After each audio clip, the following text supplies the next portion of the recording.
It's something about that morning routine, waking up with energy and no longer waking up tired.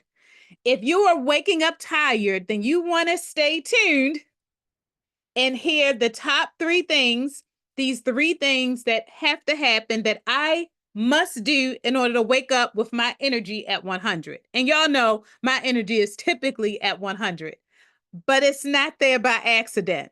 So, what are these three things? I'm going to make this a quick video because literally the three things that I do to make sure my energy is on point in the morning throughout most of the day, I could talk about in separate topics. So this will be the short intro to how can we level up our energy naturally, right? You'll see more of those videos.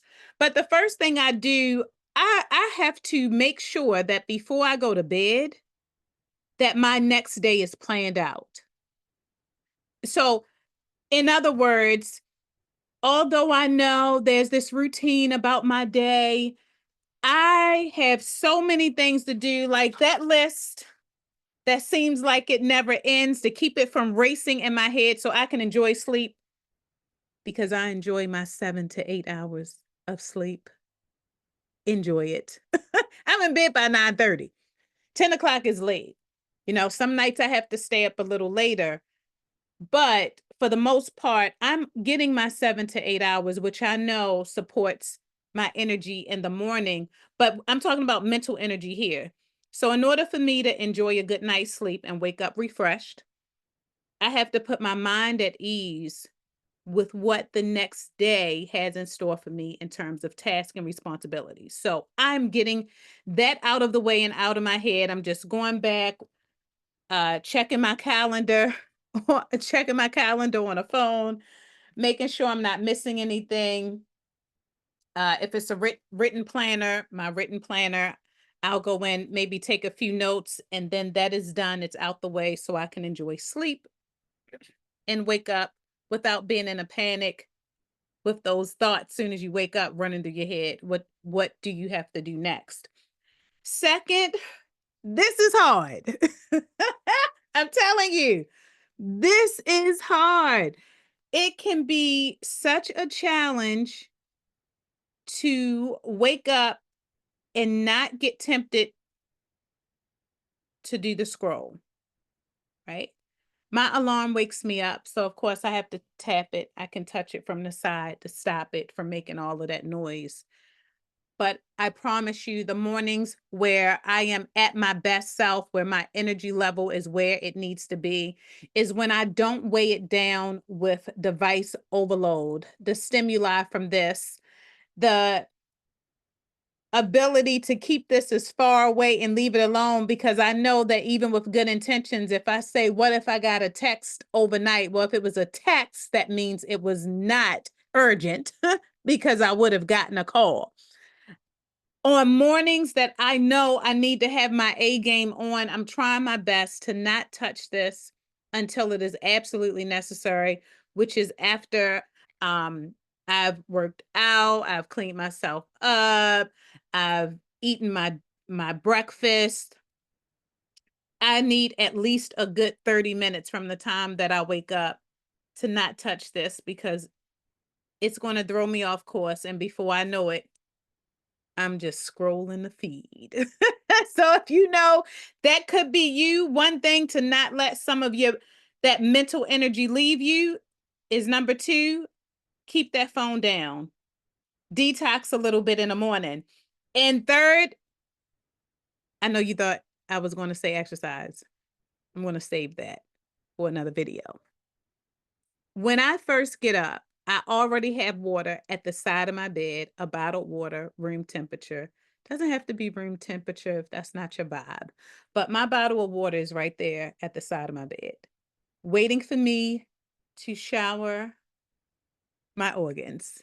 The shower to the inside of my body, right? I have rested. My body needs to rehydrate. And not only is it going to rehydrate, but I'm thinking about what about my brain, right? I need to turn that on. Water will stimulate my brain function, ladies. Water wakes the brain up and tell it, come on, let's get cognitive, let's get let's let's wake up the cognitive senses. Okay. I'm not re-recording this. This is just what it is. I'm just saying water rehydrates the body, which means every system in the body gets to benefit from it, especially the brain for the recharge.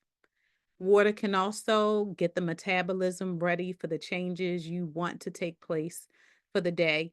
And if you really want to level up the water, y'all know about that lemon water. Get some of that lemon water so you can add some antioxidants, some phytonutrients, giving yourself that really cool, refreshing boost in the morning. So there you have it. Why is Coach Nick energy typically close to 100 throughout the day?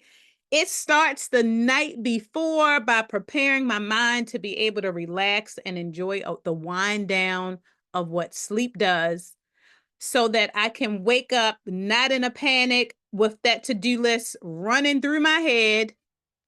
And on top of that, second, I have to control my mental stimulation by not picking up that phone and getting to a scroll that's going to take me off balance, interfere with what I'm doing with my detox. Because if you notice, it really is a detox, right? I'm waking up not worrying about a to-do list because I've set that aside the night before. I'm waking up refreshed because I have my water right there waiting to replenish. So the three things: one, getting that to-do list out the way the night before. Second, saying no to the phone, no IG, Facebook, TikTok scrolling before it is absolutely necessary. And third, refreshingly hydrating my system. Well, there you have it. If you are waking up tired, cut that out. You may have to dig a little deeper. There may be more to the story. Maybe you're not getting enough sleep. We're going to talk about that in another video. But sis, let's get that energy on. Thank you for tuning in. This is a short version of Beautifully Well Conversations, and we hope that you're able to take a tip or two, share it with a friend, and stay tuned for even more ways that you can level up your self-care and your health with your girl, Coach Nick, board certified health and wellness coach.